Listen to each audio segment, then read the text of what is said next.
En fait, si on regarde mon cheminement, ça a vraiment parti quand j'étais tout jeune. Là, j'ai été élevé sur une ferme, sur la ferme familiale. Ma famille avait des poules pondeuses, des porcs, des grandes cultures, une érablière, tout ça.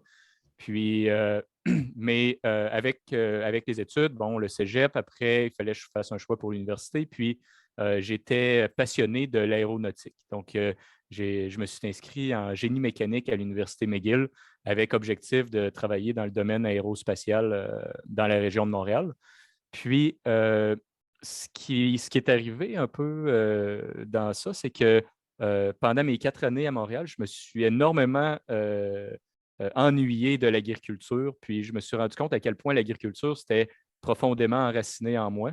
Donc, j'ai décidé finalement de ne pas poursuivre dans le domaine de l'aérospatial, mais de revenir aux sources, puis d'intégrer l'industrie dans laquelle ma famille avait évolué là, depuis plusieurs années. Fait que j'ai commencé premièrement à travailler dans un centre d'expertise en production porcine comme spécialiste de bâtiments et équipements porcins. Avec ma formation d'ingénieur, ça permettait de concevoir des systèmes de ventilation, chauffage et tout ça pour les fermes. Puis, ça, je voulais le faire pour être capable de faire des expériences dans un cadre là, non familial, disons, pour aller prendre de l'expérience ailleurs.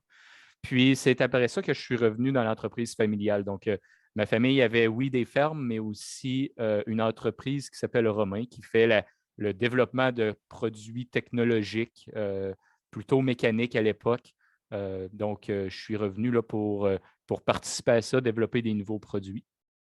Puis, ben, c'est depuis ce temps-là là, que je suis chez Romain comme ça dans l'entreprise, puis que j'ai commencé vraiment comme concepteur, puis après, ben, j'ai pris de plus en plus de responsabilités dans l'entreprise. Puis maintenant, ben, je m'occupe de tout ce qui est développement technologique chez Romain.